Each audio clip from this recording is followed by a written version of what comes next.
Azt sem tudjuk pontosan, hogy honnan érkeztünk, de több mint 1000 éve már e tájon létezünk.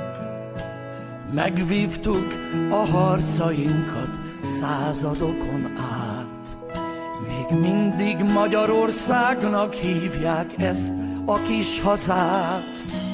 Országunkat gyöngeségünk láttán tépték szét, ezért élünk saját vérünk szomszédjaiként.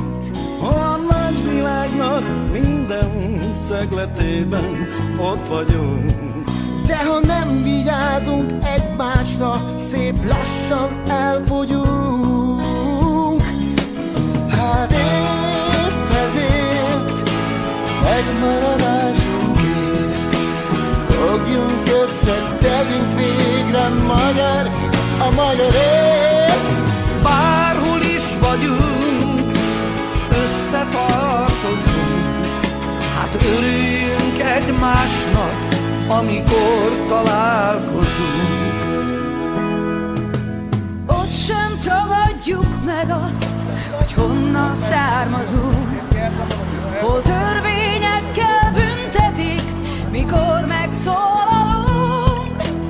Neveinkről sokfelé lehult az ékezet, de a vers szerint a magyar név még újra szép lehet.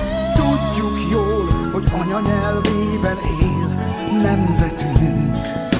Ha nem őrizzük vele együtt, mi is elveszünk. Európát gyakran védték meg a karjaink, segítséget mégsem kaptak hős magyarjaink. Épp ezért megmaradásunkért fogjunk össze, tegyünk végre magyar a magyarért. Bárhol is vagyunk, összetartozunk, hát örüljünk egymásnak, amikor találkozunk. Isten kegyelméből kaptuk a szent koronát, ezért tudtunk fennmaradni minden koron át. Voltak köztünk árulók, és voltak nagyjaink, voltak világváltoztatók forradalmaink.